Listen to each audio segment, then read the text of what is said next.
महाकुंभ में पहले ही दिन 1.5 करोड़ से भी ज्यादा श्रद्धालुओं ने लगाई आस्था की डुबकी।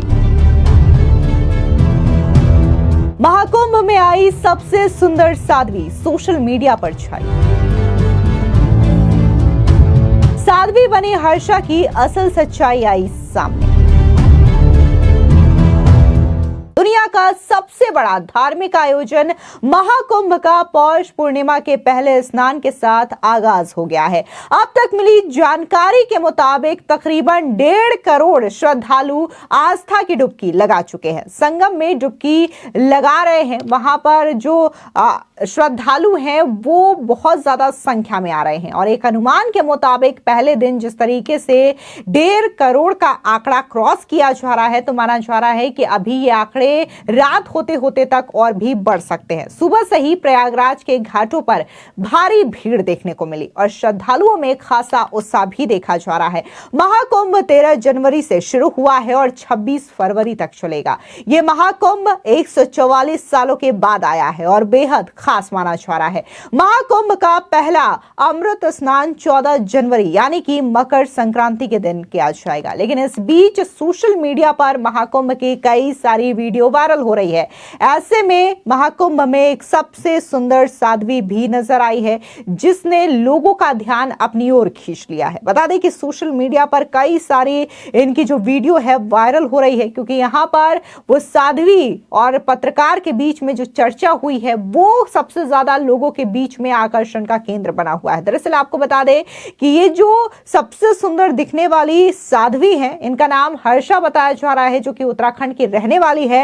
और जब पत्रकार उनसे ये सवाल पूछती हैं कि आप तो इतनी सुंदर हैं, आपने ये नहीं सोचा कि आप साध्वी ना हो करके कुछ और होती, तो वो ये जिसके बाद वो ये कहती हैं कि जितना मुझे नाम और शोहरत कमाना था मैं कमा चुकी हूं और अब मैं शिष्या हूं। दरअसल आपको बता दें कि जैसे ही उनका ये वीडियो सामने आया सोशल मीडिया पर लोग दो धड़ों में बंट चुके हैं और इनके नाम को लेकर के खासा चर्चा हो रही है। जहां एक और इनके शिष्य होने को लोग सराह रहे हैं, सनातन के धर्म के प्रति इनका जो झुकाव है उसको लोग सराह रहे हैं, तो वहीं दूसरी ओर लोग ये भी कह रहे हैं कि कल तक तो ये एंकरिंग करती थी, होस्टिंग करती थी और कई सारे इवेंट को ये होस्ट करती थी, लेकिन अब ये साध्वी अपने आप को बता रही हैं ये चीजें नहीं चलेगी और सिर्फ व्यूज पाने के लिए, इंस्टाग्राम पर अपने फॉलोअर्स बढ़ाने के लिए इस तरीके का जो हथकंडा है अब इन्फ्लुएंसर्स की ओर से अपनाया जाता है। दरअसल आपको बता दें कि इस बीच जो हर्षा है उनकी कई सारी तस्वीरें वायरल हो रही है जहां पर उन्होंने थाईलैंड में भी एक शो को होस्ट किया था। इसके अलावा उनकी रील्स भी है इंस्टाग्राम की जिसको लोग सोशल मीडिया पर काफी ज्यादा शेयर कर रहे हैं और उनके साध्वी बनने को लेकर के सवाल उठा रहे हैं। वहीं दूसरी ओर अगर हम बात प्रयागराज के महाकुंभ की करें तो यहां पर पुलिसिंग भी काफी ज्यादा दुरुस्त है और सभी जो श्रद्धालु आ रहे हैं वो जो व्यवस्था की गई है उत्तर प्रदेश की योगी सरकार की ओर से इसकी सराहना कर रहे हैं। इस बीच डीजीपी प्रशांत कुमार ने कहा कि महाकुंभ 2025 आज से शुरू हो गया है। लगभग 1 करोड़ लोगों ने आस्था की डुबकी लगाई है। इस बार यह आस्था और आधुनिकता का संगम है। हमने पारंपरिक पुलिस व्यवस्था के अलावा श्रद्धालुओं को बेहतर व्यवस्था दी है। इस बार कुंभ दिव्य, भव्य, डिजिटल और सुरक्षित हो इसके लिए सभी व्यवस्थाएं की जा रही है। आगे और क्या कुछ उत्तर प्रदेश के डीजीपी ने कहा, सुनिए उनका ये बयान। महाकुंभ 2025 का जो प्रथम अमृत स्नान है वो आज सुबह ब्रह्म मुहूर्त से शुरू हुआ है और अभी तक लगभग 1 करोड़ श्रद्धालुओं ने संगम क्षेत्र में स्नान किया है। जो हमारी सुरक्षा व्यवस्था जिस तरह से हम लोगों ने प्लानिंग की थी कि हमारे जो 7 मेन रोड्स हैं जो कि प्रयागराज को की तरफ आते हैं जहां से मैक्सिमम रोड ट्रैफिक आती है तथा 9 हमारे रेलवे स्टेशंस हैं। इसके अतिरिक्त कुछ हमारे एयर मोड से भी लोग आ रहे हैं, तो सभी चीज़ों की व्यवस्था की गई। जो हमने 5 लाख गाड़ियां लगाने की व्यवस्था की वो लगभग आज 60% वो भर गई थी और अभी भी रश संगम नोज पे चल रहा है। हमारे सारे अधिकारी वहाँ लगे हैं। हम लोगों ने जो व्यवस्था की थी ड्रोन से कवरेज कराने की और अंडर वाटर वो भी ड्रोन्स हम लोगों ने प्रोक्योर किए थे। इन सभी तकनीकों का हम लोगों ने उपयोग जो पहली बार कर रहे थे किया है, और इस कुंभ का जो भव्य और डिजिटल आयोजन हो रहा है, इन चीज़ों के कारण आम जनता को काफ़ी सहूलियत मिली है। और कहीं से भी प्रयागराज क्षेत्र में और पूरे प्रदेश में कहीं से भी कोई अप्रिय घटना घटने की सूचना अभी तक नहीं मिली है। और हमारे सभी वरिष्ठ अधिकारी वहाँ, जैसे ICCC के 4 ऐसे कंट्रोल रूम्स हैं। आप यहाँ खुद पुलिस मुख्यालय के कंट्रोल रूम में आप खुद देख रही हैं कि हमारे सारे अधिकारी लगातार इन चीज़ों को देख रहे हैं। इसी तरीके से होम कंट्रोल में है, चीफ सेक्रेटरी साहब का अपना कंट्रोल है, चीफ मिनिस्टर ऑफिस का एक अपना कंट्रोल है। तो सभी विभागों के समन्वय से कार्रवाइयाँ हो रही हैं। और जो हम लोगों ने पता किया है कि जो भी हमारे रोड्स जो प्रयागराज की तरफ जा रहे हैं, वहाँ किसी तरह का कोई ट्रैफिक का व्यवधान नहीं है। और जो रेल से हमारे श्रद्धालु आ रहे हैं, उनके आने जाने की जो व्यवस्थाएं राज्य सरकार और ट्रांसपोर्ट डिपार्टमेंट ने की है, वो भी स्मूथली चल रही हैं। और चूंकि आज ये प्रथम अमृत स्नान था, इसमें जो भी, जब हम आज रात को बैठ के डीब्रीफिंग करेंगे, तो जो कमियां हमें नजर आएंगी हमारी व्यवस्था में, हम उसको कल के दूसरे अमृत स्नान में और व्यवस्थित करेंगे। और आने वाले जो स्नान होंगे उस दिन भी उन चीजों को लागू किया जाएगा।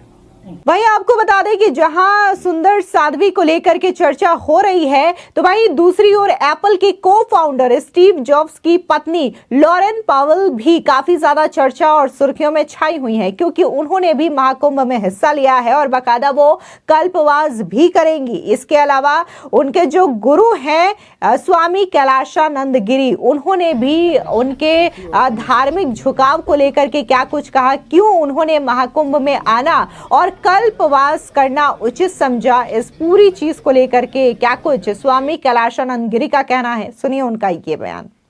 देखो, वो हमारी है और सहज सरल होने के कारण वो बहुत धार्मिक और आध्यात्मिक है। और आज वो हमारी परंपरा को सीखना चाहती हैं, जानना चाहती हैं, मानना चाहती हैं और कहीं न कहीं हमारी परंपरा से जुड़ना चाहती हैं। और मेरे प्रति उसका आदर है, मेरे प्रति उसके मन में सम्मान है, मेरे प्रति उसके मन में गुरुत्व और पिता का भाव है, गुरुत्व और पिता का भाव है। मुझे लगता है यह सीख भारतीय परंपराओं को उन सभी को लेना चाहिए जो छोटे और बड़े लोग हैं भारत के, क्योंकि दुनिया के जो बड़े लोग हैं वो भी इस परंपरा को सीखना चाहते हैं। तो मुझे लगता है, मैं तो बहुत आह्लादित हूँ और प्रसन्नचित हूँ कि उसके माध्यम से हमारी परंपरा आगे बढ़ पाएगी, हमारी पंचायती निरंजनी अखाड़े की जो परंपरा है वो आगे बढ़ पाएगी। महाराष्ट्र ANI समेत पूरी दुनिया ने देखा कि वो काशी विश्वनाथ मंदिर गई, लेकिन उन्होंने दर्शन किया, लेकिन वो भगवान के को स्पर्श नहीं कर पाई। इसको लेकर के भी एक विवाद खड़ा हो रहा है। कोई विवाद नहीं है, मैं इसको बिल्कुल साफ करना चाहता हूँ। मैं आचार्य हूँ, आचार्य का काम है परंपराओं का पालन करना, आचार्य का काम है अपने मौलिक सिद्धांतों को पालन करना, आचार्य का काम है अपने आचरण को बनाए रखना। आचरती इति आचार्य है, जो आचरण को बना करके रखे वही आचार्य है, वही आचार्य है। मेरी बेटी है वो, महर्षि व्यासानंद जी भी थे वहाँ, लेकिन हम सभी परिवार ने वहाँ अभिषेक किया, पूजन किया और मंदिर प्रशासक परिवार ने उनको प्रसाद दिया, उनको माला पहनाया, उनका स्वागत किया, उनका वंदन किया। लेकिन वहाँ परंपरा है कि अदर हिंदू काशी विश्वनाथ मंदिर को स्पर्श नहीं करेगा। यदि इस परंपरा को मैं बनाकर नहीं रखूंगा तो निसंदेह परंपरा टूट जाएगी, बिगड़ जाएगी, बिखर जाएगी। महाराष्ट्र, आप इतने विलंब के साथ और इतनी व्यस्तता में हमें ये इंटरव्यू दे रहे हैं। मेरा अंतिम सवाल यही रहेगा कि आपने एक गोत्र और एक नाम लॉरेन पावेल जॉब्स को दिया है, उसके बारे में बताइए। देखो, आपको समय देना मेरी मजबूरी भी है और मेरी इच्छा भी है, दोनों बात है।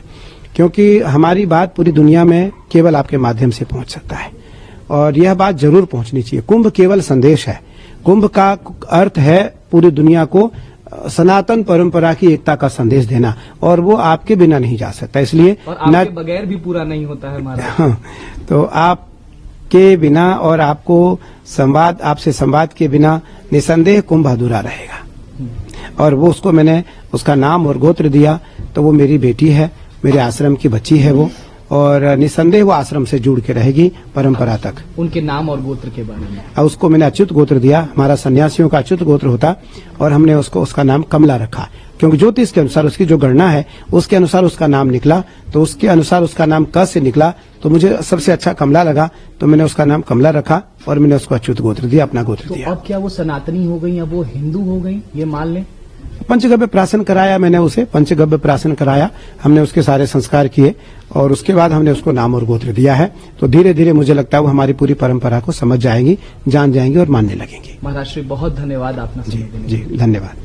आपको बता दें कि जो हर्षा नाम की साध्वी बताई जा रही हैं, जिनकी वीडियोस इस वक्त सोशल मीडिया पर वायरल हो रहे हैं, वो भी स्वामी कैलाशानंद गिरी की ही शिष्या है। निरंजनी अखाड़े से आती हैं और जिस तरीके से गुरु के साथ उनके कई सारी वीडियोस हैं, उन्होंने खुद अपने इंस्टाग्राम अकाउंट पर शेयर किया है और उन्होंने बाकायदा ये बताया है कि वो 30 साल की है और जो उन्हें नेम फेम कमाना था वो कमा चुकी हैं और अब उन्हें सनातन धर्म में साध्वी बनने में सुकून मिलता है, शांति मिलता है, जिसकी वजह से उन्होंने साध्वी बनने का निर्णय लिया है। बता दें कि भक्तों पर हेलीकॉप्टर से 20 क्विंटल फूलों की वर्षा भी की गई। महाकुंभ 144 साल में दुर्लभ खगोलीय संयोग से हो रहा है, जिसकी वजह से ये खासा चर्चा का विषय बना हुआ है। इसे पूर्ण महाकुंभ के नाम से भी जाना जा रहा है। देश के कोने कोने से भक्त प्रयागराज पहुंच रहे हैं। भीड़ इतनी ज्यादा है कि अब तक इसको लेकर के कई सारी व्यवस्था जो है वो उत्तर प्रदेश की सरकार योगी आदित्यनाथ की ओर से की गई है, जो कि खुद नाथ संप्रदाय से आते हैं। और इसके अलावा जो श्रद्धालु है वो न सिर्फ देश के कोने कोने से पहुंच रहे हैं बल्कि विदेशों से भी, खासकर अगर हम बात जर्मनी की करें, ब्राजील की करें, रशिया की करें, तो ऐसे 20 देश हैं जहां से भक्त पहुंच रहे हैं, श्रद्धालु पहुंच रहे हैं। और ये न सिर्फ यहां पर अमृत स्नान करेंगे बल्कि कल्पवास भी करेंगे। फिलहाल इस पूरी खबर को लेकर के आपकी क्या राय है, कमेंट सेक्शन में जरूर बताएं। धन्यवाद।